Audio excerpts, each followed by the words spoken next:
তপসিয়ার পর এবার নিউ আলিপুর দুর্গাপুর সেতুর নিচের বস্তিতে দাউ দাউ আগুন, পুড়ে ছাই বস্তির একের পর এক ঝুপড়ি। ঘটনাস্থলে দমকলের একাধিক ইঞ্জিন পৌঁছয়। প্রথমে স্থানীয়রাই আগুন নেভানোর চেষ্টা করেন, একে একে বাড়তে থাকে দমকলের ইঞ্জিন। ঘটনাস্থলে যান রাজ্যের দুই মন্ত্রী অরূপ বিশ্বাস এবং ফিরহাদ হাকিম। দুর্গাপুর সেতুর উপর থেকে জল ছড়িয়ে আগুন নেভানোর চেষ্টা করেন দমকল কর্মীরা। নিউ আলিপুরের সেনা ছাউনি থেকে ঘটনাস্থলে ছুটে যান জওয়ানরা। দমকল কর্মীদের সঙ্গে কাঁধে কাঁধ মিলিয়ে আগুন নেভানোর চেষ্টা করেন সেনা জওয়ানরাও। ঘটনার জেরে বন্ধ দুর্গাপুর সেতুর উপর যান চলাচল।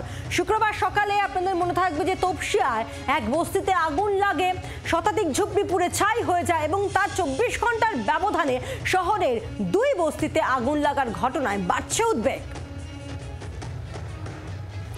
এই মুহূর্তে আমাদের সঙ্গে সরাসরি রয়েছেন আমাদের প্রতিনিধি সৌমেন ভট্টাচার্য রয়েছেন আমাদের সঙ্গে। সৌমেন, আগুন নিয়ন্ত্রণে আনা সম্ভব হয়েছে, এখন কুলিং প্রসেস চলছে, সেক্ষেত্রে এই মুহূর্তের কি আপডেট?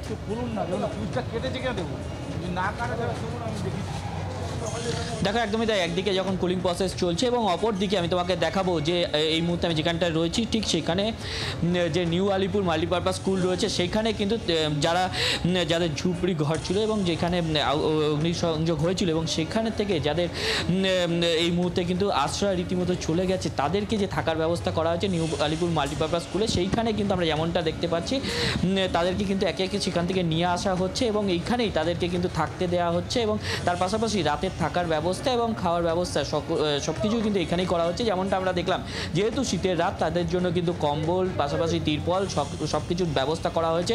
এই মুহূর্তে যারা গৃহহীন হয়ে রয়েছে তাদেরকে কিন্তু এইখানেই থাকার ব্যবস্থা করা হয়েছে। যেমনটা তুমি বলছিলে, বিধ্বংসী আগুনে কেড়ে নিয়েছে প্রায় সবকটি ঝুপড়ি ঘর এবং যেমনটা দেখা গেল যে মানুষজন কিন্তু শেষ সম্বলটুকু নিয়ে তারা ঘর ছাড়া এবং এই মুহূর্তে তাদের এই মুহূর্তে কিন্তু ঠিকানা যেমনটা আমরা দেখা যাচ্ছে যে নিউ আলিপুর মাল্টিপারপাস স্কুল, সেখানেই কিন্তু তাদেরকে থাকার ব্যবস্থা করা হয়েছে।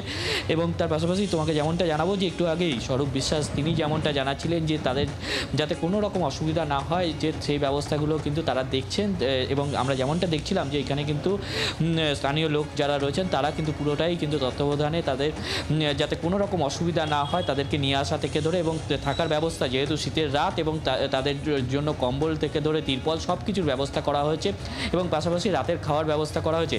এবং তোমাকে বলে রাখি যে 16টা ইঞ্জিন আগুন কিন্তু নিয়ন্ত্রণে এনেছে এবং তার পাশাপাশি যেমনটা বলবো যে এই মুহূর্তে বেশ কিছু পকেট ফায়ার আছে কিনা সেগুলো কিন্তু দমকল খতিয়ে দেখছে এবং তার পাশাপাশি ইতিমধ্যেই কিন্তু যেমনটা জানা যাচ্ছে যে রেল চলাচল কিন্তু শুরু হয়েছে, এরকমটাই খবর আসছে।